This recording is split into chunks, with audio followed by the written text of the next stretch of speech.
Parang may mali.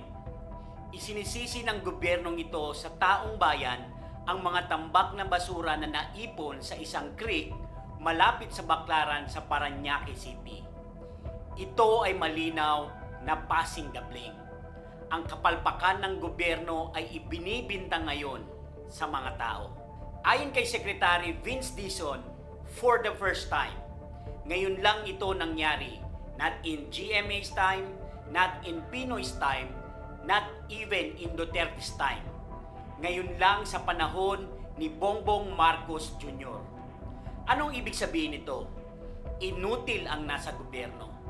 Kaya dahil inutil sila at wala silang mapagbalingan, itinuturo nila sa mga tao ang kakulangan ng gobyernong ito.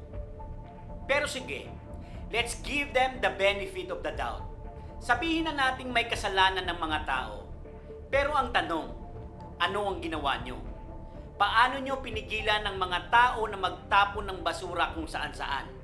Mayroon ba kayong mga nilagay na trash bin o trash can sa iba't ibang lugar?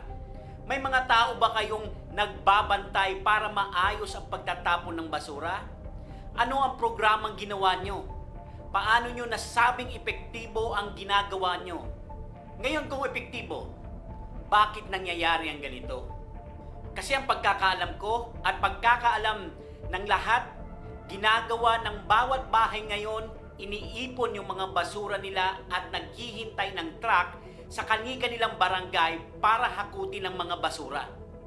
Kaya kung mayroon mang mga basura na nasa langsangan, hindi ba trabaho ng MMDA yun at ng LGU na linisin at itapon ito sa tamang tapunan?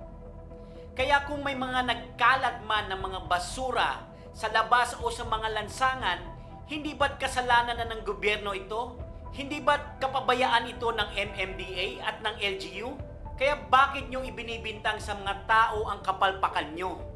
Bakit ang bukang bibig ni General Torre na taong bayan ang may kasalanan? Alam nyo kung anong katotohanan? Incompetent si General Torre. Dahil incompetent siya, ibinibintang niya sa mga tao ngayon ang kapalpakan niya. Yan ang malinaw na senyales ng pagiging inutil sa kanyang tungkulin. Kaya kung ako si Pangulong Bongbong Marcos Jr., sisibakin ko si Torre. Bakit? Mas marami pa siyang picture sa mga sikat na vlogger kaysa sa trabaho.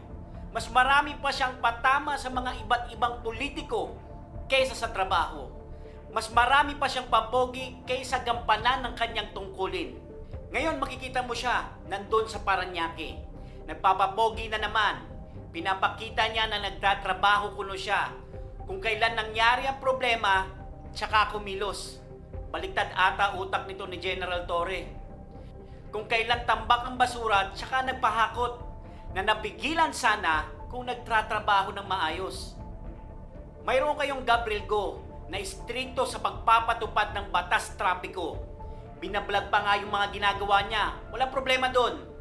Bakit kaya hindi kayo magkaroon ng isa pang Gabriel Go na istrikto rin sitahin yung mga taong hindi nagtatapon ng maayos ng basura, na magagalit din kapag may mga basura sa lansangan, na araw-araw makikita mo na naglilinis, isinasaayos ang kalinisan ng kalsada.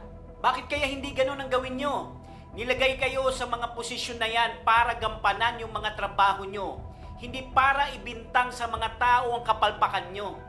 Noong mga nakaraang administrasyon, halos araw-araw nababalitaan namin na naglilinis yung buong pamunuan ng MMDA sa iba't ibang creek, kanal, at mga ilog. May mga volunteers pa nga, may clean up drive.